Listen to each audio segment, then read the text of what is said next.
You know what it is. That's right. It's time to talk money with your money nerd and financial coach. Now, tighten those purse strings and open those ears. It's the Money Talk with Tiff podcast. Hey, y'all. All right. So I was having a conversation this morning, and one of the things that I needed to say was, if you want things to be different, you have to do things differently. The definition of insanity is doing the same thing and expecting a different result. It's not going to work. You're going to keep doing the same thing and getting the same result. So, for instance, if you know that you are a spender or you know that every month you're struggling to make ends meet, then you have to do things differently. You can't keep doing the same thing and expecting a different result. It's not going to work. So when I say do things differently, you have to challenge yourself. You have to be comfortable getting uncomfortable, because that's the only way that you can grow, and that's the only way that you can change, is if you get uncomfortable. There's growth on the other side of that, okay? So you can't be fearful of making things different. You can't be fearful of making changes, because a lot of times if we're fearful of something, it could be the best thing that ever happened to us. So let me throw out a few tips, and maybe just a few, because sometimes we just get stuck and we just like, you know what? I hear you, Tiffany, and I want to make changes, but I just don't know how. I don't know how to make that change. So here's one thing that you can do, okay? So if you know that you are a spender, or, you know, you're horrible at saving money, go ahead and start on that savings challenge that me and my friends over at Copper Vibrations got going on right now. Okay. It's free. We did it because we wanted to do it for ourselves, but we also wanted to help other people as well. And the premise is simple. All you do is take one amount, and it ranges from $1 to $49 or $1 and $100. You just take one amount, you put it in an envelope or whatever vehicle you want to put it in, and you save it. That's an easy first step, and anybody can do. Anybody can take $1 and put it in an envelope and not touch it. Anybody can take $1 and put it in a savings account and not touch it. You just have to believe that you can do that. Okay, so that's one change that you can make, and you can start immediately. I'm sure you got some change somewhere around you right now, if you just look close enough, where you can start on that. Now, the second thing is just start tracking your money. Just start seeing where it's going, because a lot of times we don't know where our money's going. And that's when our money is doing whatever it is it wants to do, and then we're not reaching our financial goals. So you have to track. That's the first step to anything. And I tell people all the time, if you start tracking, you will automatically start saving money. Why? Because it's awareness. It's awareness. You don't realize how much you're spending on these little $5 here, $10 here, all these subscriptions and things you got going on. Whatever it is, you don't realize how much money is flowing in and out of your hands on a daily basis until you become aware. And the way that you become aware is you start tracking it. You start seeing where your money's flowing.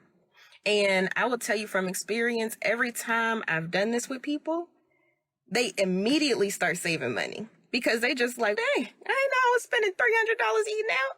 I didn't know I was spending $800 drinking, going out with friends, entertainment, all that stuff. I didn't know. So you start building awareness. And the first step to solving any issue, regardless if it's money related or anything, is to have awareness that there is an issue. And to have awareness on where that issue lies. Then you can start. You didn't miss much yet. I'm gonna keep this on the live, so that way you can go back and rewatch it. Hey girl. So you can see where your money's going, and you immediately give yourself a raise. I can tell you that from experience. You immediately give yourself a raise. Now, if you feel like you got that down and you want to take it to the next step, go ahead and create a budget. Now, I know the word budget is triggering for some people, okay? So I don't care if you call it a cash flow statement. I don't care if you call it a money management tool, or I'm just setting intentions. Whatever it is you decide to call it, you still need it, and it still needs to have the same function. It still needs to have the same function. You have to know exactly how your money's flowing in and how it's flowing out.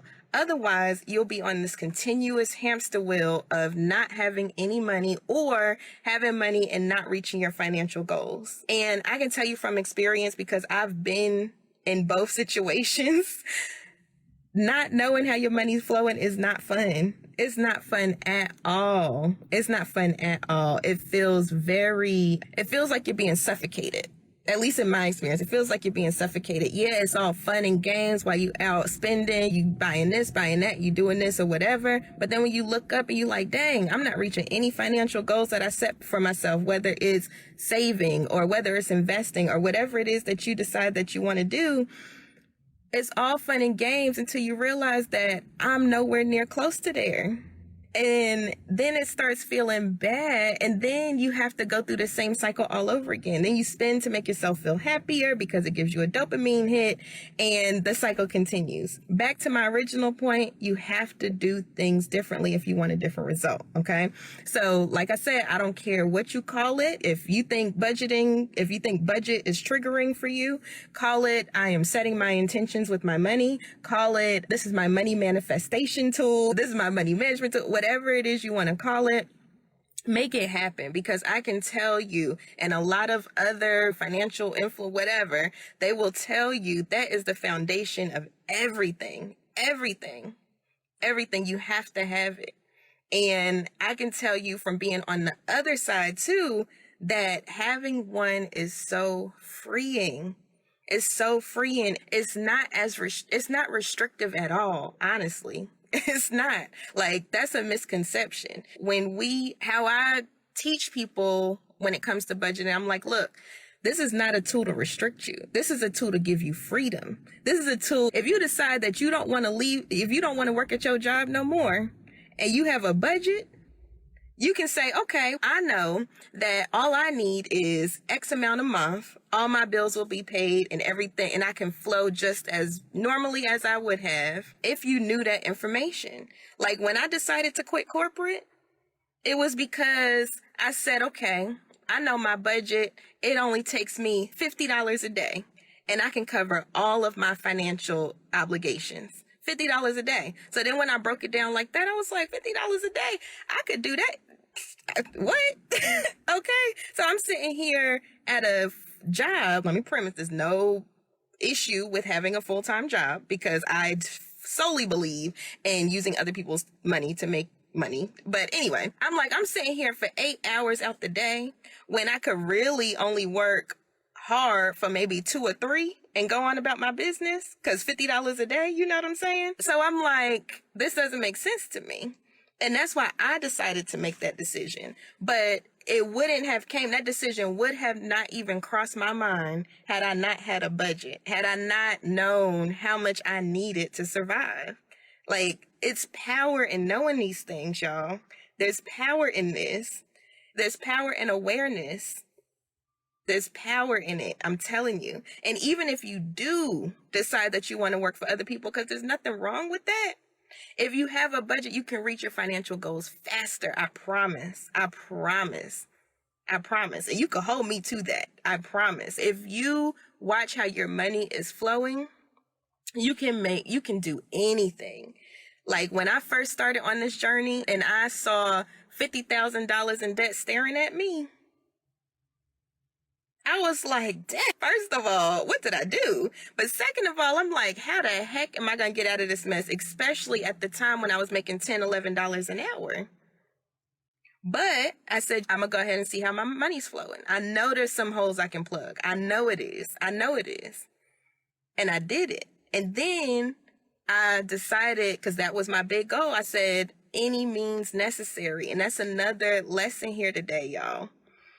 You got to get serious about your goals. You got to get serious about what you're doing on a daily basis. You got to get serious about this stuff, because nobody's going to work on your goals for you. You have to do it. So If you have a big goal, if you must say your goal is to save up an emergency fund, okay? If you have that goal, what are you doing every day to get towards that goal? What do you do? Any goal you have, you should break it down and make sure that your tasks match up to your goals. A lot of times we'll have goals and we'll make goals, but our lives don't reflect those goals. Or we'll have value or whatever you want to call it, but our life doesn't reflect those values. So then what are you doing it for? A lot of it, honestly, y'all, is mental. It's mental. It's very mental. And oh, Rab, you said, what is the foundation? The foundation is budgeting. And I was saying, it doesn't matter what you call it. I don't care what you call it, but you have to have it. And I was saying, you can call it a money manifestation tool. You can call it a money management tool, whatever it is you want to call it. But the premise is the same. You got to know what's coming in. You got to know how it's flowing in. And you said, I need help. I can't save. Now, see, here's the thing, too, that I've been tapping into a lot here lately is the self-talk. Because like I said, this is all mental. This is all mental. So if you tell yourself you can't do it before you get out the gate, then guess what? You're not going to do it, boo. You're not going to do it. But if you say, you know what? I can do this. I can save. I can make more money. I can get this promotion. I can pass this test. I can go to school. I can. Guess what? You will. So a lot of it is a mental game too. And a lot of time we play these mental games on ourselves and we talk ourselves out of things before we even get started. Before we even get out the gate, we're already telling ourselves it's not possible when it is. So that's another thing too. You said, I can, then I spend it. I feel you, sis. So look, then you have to foolproof, right? So if you already know, and this is part of awareness, right? So if you already know that you're a heavy spender, you love to spend, okay? Then how do you foolproof that in order to save? You know what I did? Because y'all, I'm gonna be real with you. I don't really spend on much, but what I like to spend on is technology. And usually my technology is very expensive. So that everybody has what they like to spend their money on, okay? But here's how I foolproof that. And there's a lot of different strategies and tips and things that I have, but I'm going to give you one.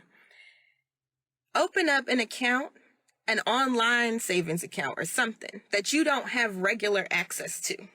That's where I keep my emergency fund because I know maybe a new gadget or a new piece of technology is coming out and I'm like, oh, I want that. I got to have that. I know I can't tap into my savings account because it's going to take me 2 to 3 days to get the money. So I'm not even going to go through the whole process to do that. So you have to know yourself and then figure out ways to foolproof whatever goal you're trying to do. It's really important to acknowledge and be aware of how your brain works. So that way, when you're trying to go against your norm, you can already build in some strategies to make it where you're more successful. You know what I mean? So that's one tip where I have with savings. Okay. So another one, which I've had people do, is don't leave your savings in your account. Take it out. Take it out and put it in an envelope and hide it in your house. Out of sight, out of mind. You know what I'm saying? You can do that. You can do the online savings. There's so many different things that you can do depending on who you are and what you feel will work for you. But there's ways to foolproof anything, regardless of what you think your struggle is. If you know that you love credit cards and you love to spend on credit cards, take the credit cards out your wallet. Don't take them with you. If you know you like to spend, remove the save payment methods on your phone. If you like to online spend, remove it.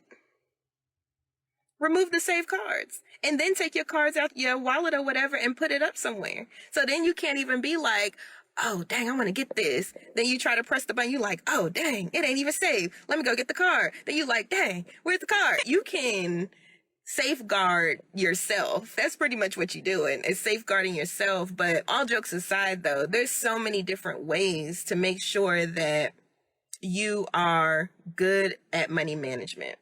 And really, at the end of the day, As a people, and I'm talking to my people right now, I don't know who's watching, but I'm talking to my people. We have a huge spending problem, y'all. We spend a lot on a lot of different things, and a lot of times it's for no reason. It's just for us to feel better. I get it, I understand. But at the end of the day, we have to start taking responsibility.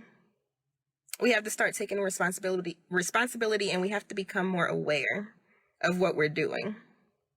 Okay? Because we don't have an earning problem. I know a lot of people that make a lot of money, doing different things, from being a custodian to being a professor to whatever it is. But a lot of times we all have the same thing in common. We all like to spend. We all like to impress other people and all of that stuff. And you don't have to do all of that. I learned that when I started working at the thrift store.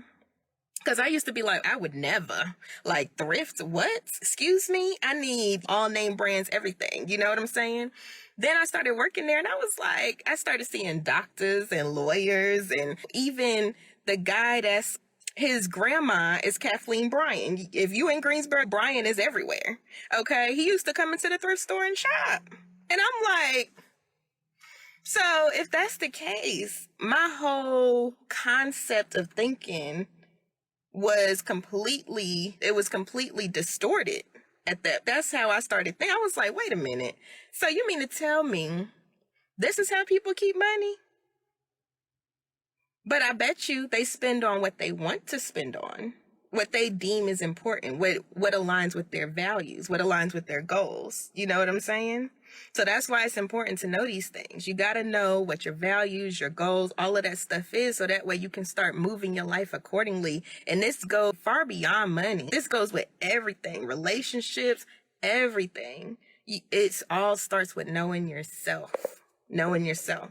So if you don't take anything else from this live, please start learning yourself. Start knowing what makes you tick. Start knowing what makes you fall off track. Start knowing these things. Start knowing what self-talk you do to yourself on a daily basis. Start knowing, becoming more aware of how you were raised and what beliefs were predisposed, or whatever the case may be. Start understanding that stuff about yourself, because then that's the only way that you all can make any changes. And I had to learn it the hard way. And I'm still learning. Don't get me wrong. I'm still learning more about myself every single day. But that's the beauty of this journey called life. The more you learn about yourself, the better of a person you can be, and the better effect you can have in this world. So anyway, y'all, I just had to go on that quick rant. Don't pay me no never minds, but really do, because I was dropping some gems right there. But I just want us to do better as a people, to be honest with you. That's the whole reason I do everything that I do. I just want us to do better. I want us to be better, as not only as a people, but as a community, as a nation. These are things that we need to know about. Money is an energy exchange. Money is an energy exchange. I just want you to let that sink in. This is a way you exchange energy. So you want to make sure that how you're doing it and how you're showing up in the world is reflective of what you want to reflect. You have to make sure that what you're doing on a daily basis is moving towards what your higher calling is. And money is a way to do that. We're taught that money is the root of all evil, but that's not true. Really, the saying is money, the love of money, is the root of all evil. You can have a great relationship with money, and you should. You should. Don't feel ashamed to talk about money. Don't feel ashamed to don't feel bad about money. Because what does shame do? It makes you shy away from it. When you're ashamed of something, you don't confront it. And it's important to confront this thing. It's important to talk more about it so we have more conversations like this. Because if we're all having the same struggle, and we all in the same hustle and bustle, and we all in the same journey called life together, we might as well share out information. So that way we can all be better as a collective. You know what I mean? Anyway, that's a whole nother rant. But thank you all so much for tuning in. And like I said, I'm going to keep this live. So if you want to replay, rewind, whatever, feel free to do. And please feel free to share with someone you love, because this stuff is important, y'all. We have to make a change. We have to change our trajectories for our entire community, for our entire nation. And it all starts with us. Don't think you're ever too small. Don't think you're ever too small. Because everybody big you see around here, they all started somewhere. They all started somewhere. So if you have a piece of knowledge and you like, dang, this could help somebody, don't be afraid to share it out. Don't be afraid to share it out. And don't be afraid to take that leap. Don't be afraid to do things differently, because that's the only way to affect change. You have to do things differently. You have to be on a continuous cycle of constantly being fearful and constantly overcoming that fear to get the change that you want. So anyway, I hope you all have a wonderful rest of the day, and I will see you soon. Bye. Thank you for listening, joining, and being a part of the Money Talk with Tiff podcast this week. You can check Tiff out every Thursday for a new Money Talk podcast. But if you just can't wait until next week, you can listen to previous podcast episodes at moneytalkwitht.com or follow Tiff on all social media platforms at Money Talk with T. Until next time, spend wise by spending less than you make. A word to the money wise is always sufficient.